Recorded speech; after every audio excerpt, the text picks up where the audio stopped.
Yung pagiging addict daw niya ng 15 years ay out of curiosity. Pag addict ka at ginagawa mo ng 15 years, hindi po yan curiosity, addict ka talaga. Because that's a career. 15 years? Kung mag-anak si Joey ngayon, ano na yan, high school graduate. Actually, kung trabaho yan, may loyalty award na yan, di ba? Maganda na yung retirement benefits mo niya. Diba? Correct. Entitled ka na sa mga retirement privileges ng company, 15 years in service. Know how long it would take to rehabilitate a meth addict, especially someone who have been a meth addict for 15 years. Even Jesus cannot undo what you've done to yourself in that quickly. But if we're going to listen to what he said, yung age na naging pari siya at yung age na naging malinis siya sa droga, pari na siya, nagmimisa na siya, addict pa rin siya. So, they wanted to make their poster boy, the anti-war on drugs advocate nila, to look pristine. Una kayo magaling kay Father Flavie, kaya lang naman nag-addict yan kasi yung genetic makeup niya. Nagpapari ka, Jody ka, di ba, malapit ka sa youth.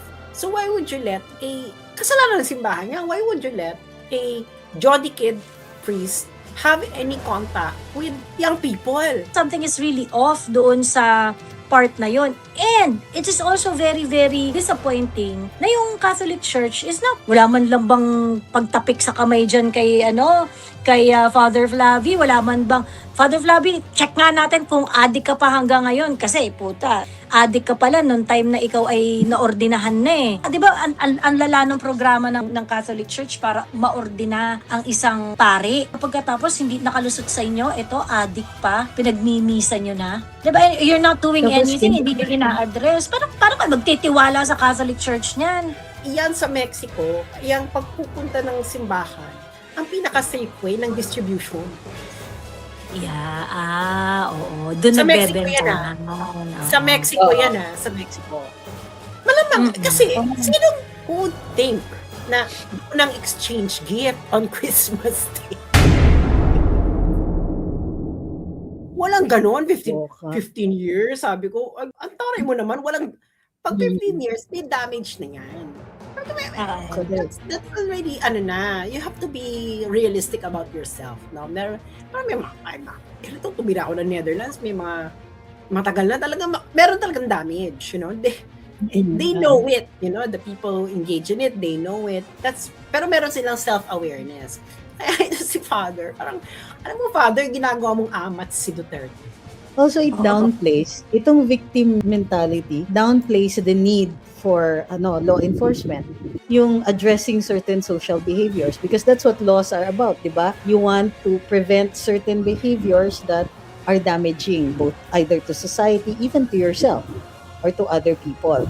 So, dito, pag sinasabi natin na addicts are just victims, are all just victims, also negates, once you're addicted, parang kumbaga, it takes away yung will. And when you take away will, ano yung criminal liability kapag walang will na involved? Because, di ba, in a crime, what are the elements of a crime? Kailangan may batas, may act that violates the law, and then a state of mind. Malis ang tawag natin. Pagka biktima yung drug addict, wala yung malis. So, in our laws, walang malis. You can only presume the lack of malice sa umpisa. Kaya inaalaw natin. Yung curiosity, yung mga nag-try, yung mga yung one-time use, nag-ano ka, ganyan. Ang sabi ko nga, kung 1 year kang nag-addict, okay, recreational, okay, trying. 2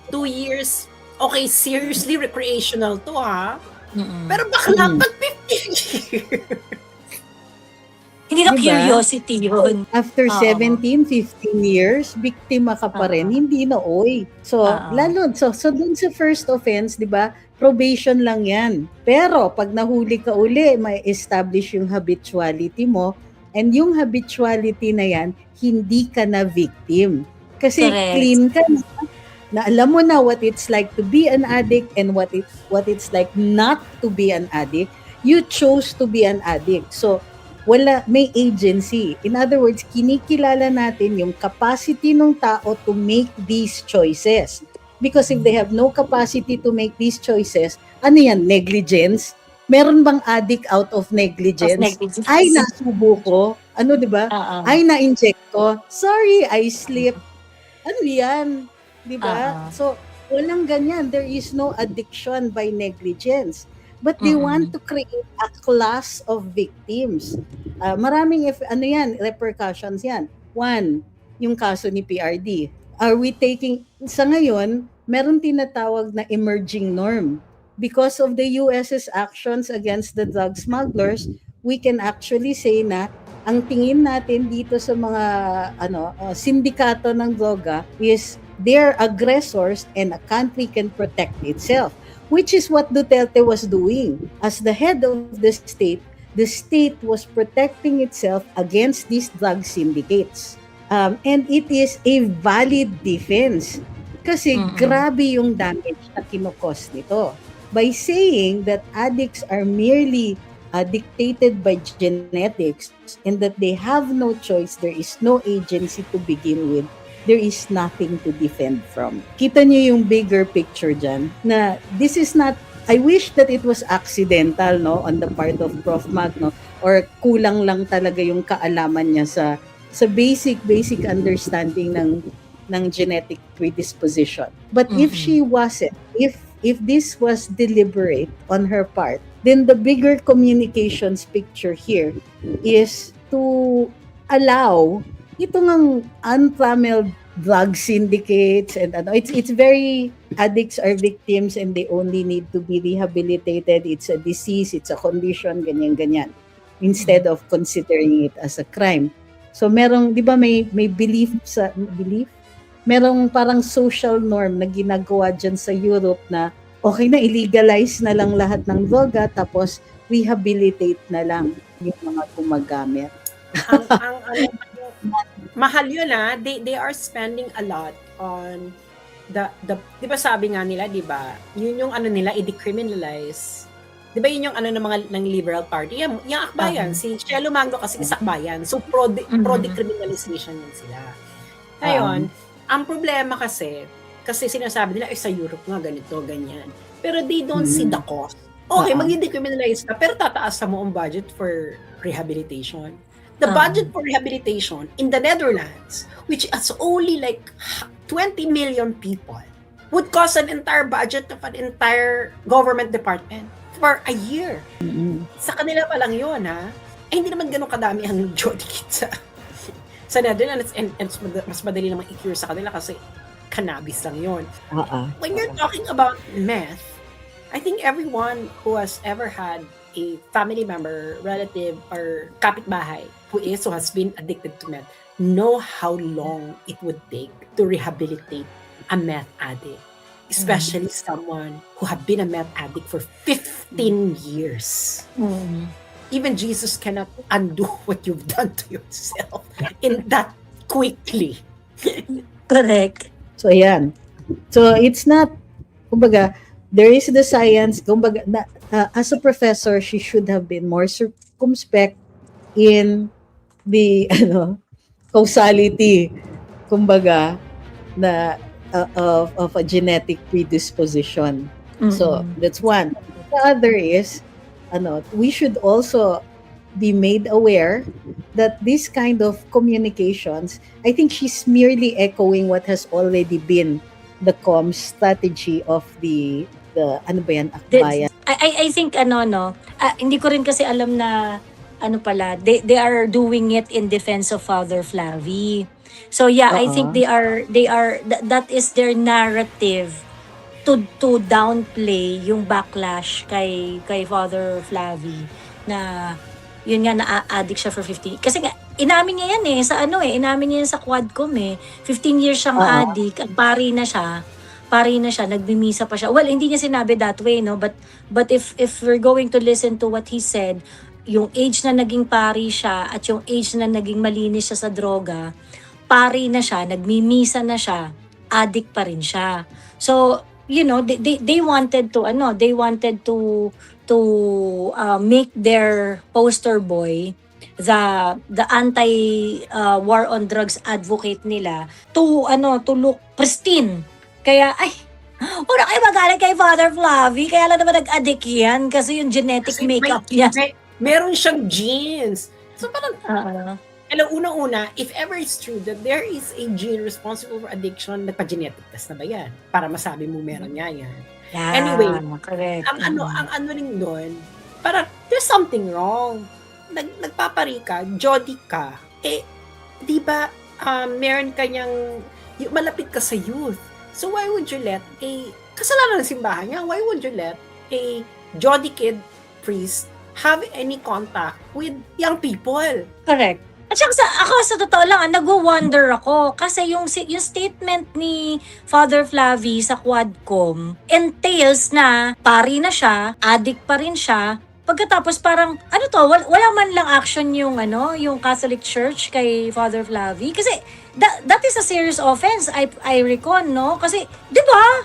Judictus Benedictus ka na pala nun pagkatapos nagmimisa ka. Parang something is really something is really off doon sa part na yon. And it is also very, very disappointing na yung Catholic Church is wala man lang bang pagtapik sa kamay dyan kay Father Flavi, wala man bang, Father Flavi, check nga natin kung addict ka pa hanggang ngayon kasi puta, addict ka pala nung time na ikaw ay naordinahan na eh. 'Di ba? Ang strict nung 'di ba? Ang lala ng programa ng Catholic ng Catholic Church para maordina ang isang pari. Ang lala ng ang lala ng proseso nila pagkatapos hindi nakalusot sa inyo, ito addict pa, pinagmimisa nyo na. 'Di ba? You're not doing Tapos anything, hindi nyo ina-address. Paano ka magtitiwala sa Catholic Church niyan? Victim. Tapos, it Oo. makes it worse. On the part of law enforcers, pumapatay kayo ng victims. Diba? Victimized twice over. Yan ang narrative. My gosh. Ay, nako. And then, tama yan eh. Kasi si Father Flavi, as a man of the cloth, may automatic predisposition ang isang bansa na maraming Katoliko to be more sympathetic to a member of the clergy. So, nakikita niyo yung communication strategy dyan. Member of the clergy. Victim. So, big bad law enforcers kayo. Tapos gumawa kayo ng batas na nag-further victimize ng mga victims. O, ayan. Ayan na. Complete na yung kanilang, com strategy. Para they wanted to go back to the bad old days.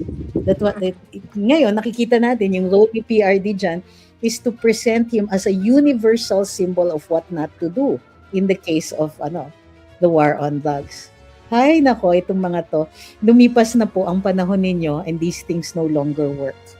Alam mo, feeling ko, tsuri ko lang naman to. Sige, game. Kasi sa barangay kasi namin.